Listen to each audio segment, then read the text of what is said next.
ଥରେ ହସ୍ତିନାପୁରର ରାଜା ଦୁଷ୍ୟନ୍ତ ଶିକାର ପାଇଁ ଜଙ୍ଗଲକୁ ଯାଇଥିଲେ। ସେ ଯେଉଁ ଜଙ୍ଗଲରେ ଶିକାର କରିବାକୁ ଯାଇଥିଲେ ସେହି ଜଙ୍ଗଲ ହିଁ କଣ୍ୱ ଋଷିଙ୍କ ଦର୍ଶନ ପାଇଁ ଥିଲା।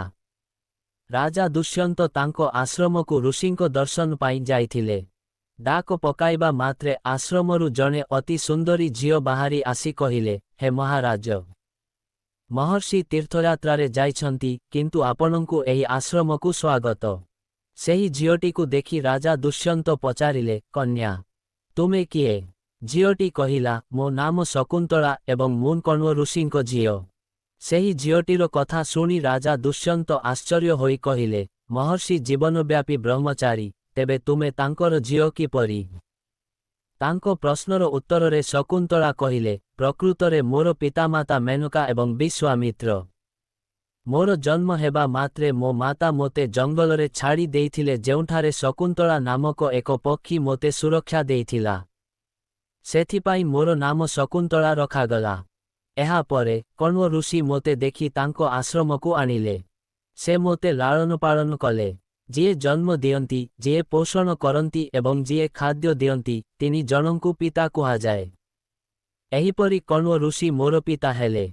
ଶକୁନ୍ତଳାଙ୍କ କଥା ଶୁଣି ରାଜା ଦୁଷ୍ୟନ୍ତ କହିଲେ, ଶକୁନ୍ତଳା, ତୁମେ ଜଣେ କ୍ଷତ୍ରିୟ କନ୍ୟା। ତୁମର ସୌନ୍ଦର୍ଯ୍ୟ ଦେଖି ମୁଁ ତୁମକୁ ମୋର ହୃଦୟ ଅର୍ପଣ କରିଛି। ଯଦି ତୁମର କୌଣସି ଆପତ୍ତି ନାହିଁ, ତେବେ ମୁଁ ତୁମକୁ ବିବାହ କରିବାକୁ ଚାହୁଁଛି।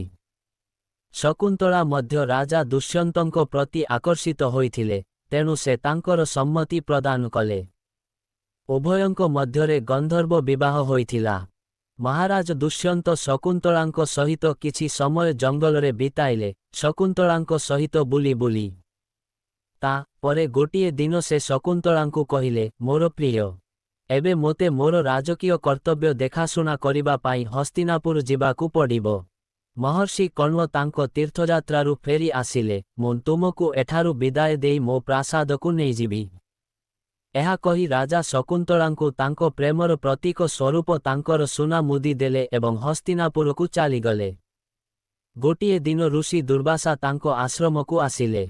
ଶକୁନ୍ତଳା ତାଙ୍କ ଆଗମନ ବିଷୟରେ ଜାଣି ନଥିଲେ, କାରଣ ସେ ମହାରାଜ ଦୁଷ୍ୟନ୍ତଙ୍କ ବିଚ୍ଛେଦରେ ହଜି ଯାଇଥିଲେ ଏବଂ ସେ ଋଷି ଦୁର୍ବାସାଙ୍କୁ ଠିକ୍ ଭାବରେ ସ୍ୱାଗତ କରିନଥିଲେ। ଋଷି ଦୁର୍ବାସା ଏହାକୁ ଅପମାନ ବୋଲି ଭାବି କ୍ରୋଧରେ କହିଲେ, କନ୍ୟା, ମୁଁ ତୁମକୁ ଅଭିଶାପ ଦେଉଛି ଯେ ଯାହାଙ୍କ ଚିନ୍ତାଧାରା ସହିତ ତୁମେ ମୋତେ ଅସମ୍ମାନ କରିଛ ସେ ତୁମକୁ ଭୁଲିଯିବ। ଦୁର୍ବାସା ଋଷିଙ୍କ ଅଭିଶାପ ଶୁଣି ଶକୁନ୍ତଳାଙ୍କ ଧ୍ୟାନ ଭାଙ୍ଗିଗଲା ଏବଂ ସେ ତାଙ୍କ ପାଦତଳେ ପଡ଼ି କ୍ଷମା ଭିକ୍ଷା କଲେ।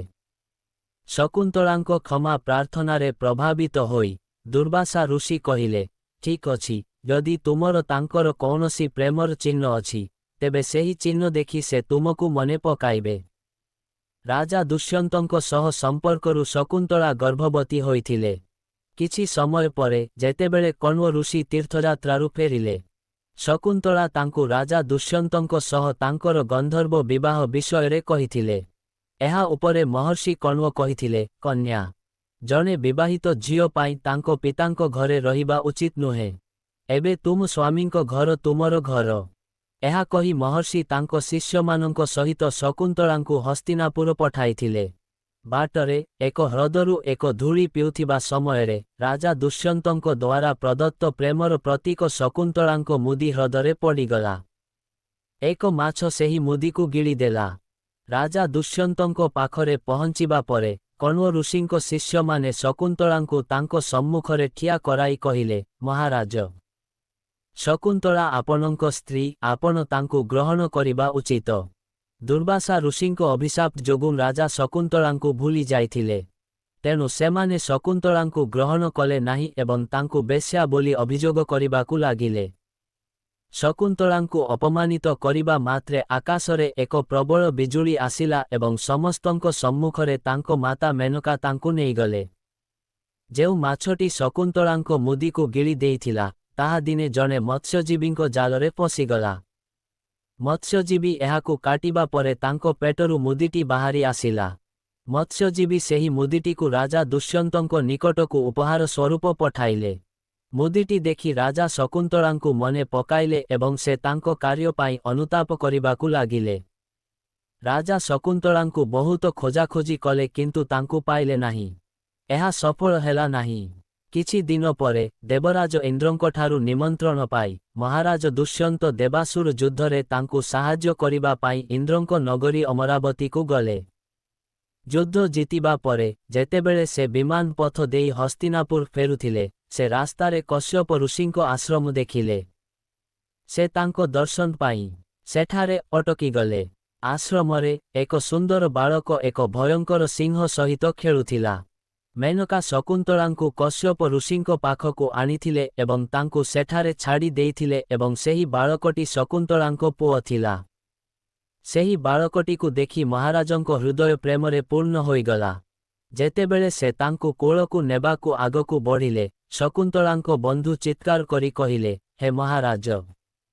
ଏହି ବାଳକକୁ ସ୍ପର୍ଶ କରନାହିଁ, ନଚେତ୍ ତାଙ୍କ ହାତରେ ବନ୍ଧା କଳା ସୂତା ସାପରେ ପରିଣତ ହୋଇ ତୁମକୁ କାମୁଡ଼ିବ।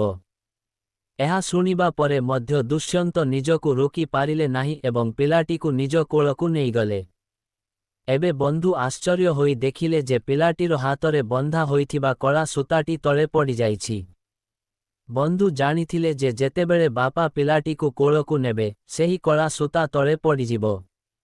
ବନ୍ଧୁ ଖୁସିରେ ଶକୁନ୍ତଳାଙ୍କୁ ସମଗ୍ର ଘଟଣାଟି କହିଲେ। ଶକୁନ୍ତଳା ରାଜା ଦୁଷ୍ୟନ୍ତଙ୍କ ପାଖକୁ ଆସିଲେ। ରାଜା ଶକୁନ୍ତଳାଙ୍କୁ ଚିହ୍ନିପାରିଲେ। ସେ ଶକୁନ୍ତଳାଙ୍କୁ ତାଙ୍କ କାର୍ଯ୍ୟ ପାଇଁ କ୍ଷମା ମାଗିଲେ ଏବଂ ଋଷି କଶ୍ୟପଙ୍କ ଅନୁମତି ନେଇ ତାଙ୍କ ପୁଅ ସହିତ ହସ୍ତିନାପୁରକୁ ଆଣିଲେ। ରାଜା ଦୁଷ୍ୟନ୍ତ ଏବଂ ଶକୁନ୍ତଳାଙ୍କ ସେହି ପୁଅର ନାମ ଥିଲା ଭାରତ। ପରବର୍ତ୍ତୀ ସମୟରେ ଭରତ ଜଣେ ମହାନ ଏବଂ ଗୌରବଶାଳୀ ସମ୍ରାଟ ହେଲେ ଏବଂ ତାଙ୍କ ନାମ ଅନୁସାରେ ଆମ ଦେଶର ନାମ ଭାରତବର୍ଷ ରଖାଗଲା।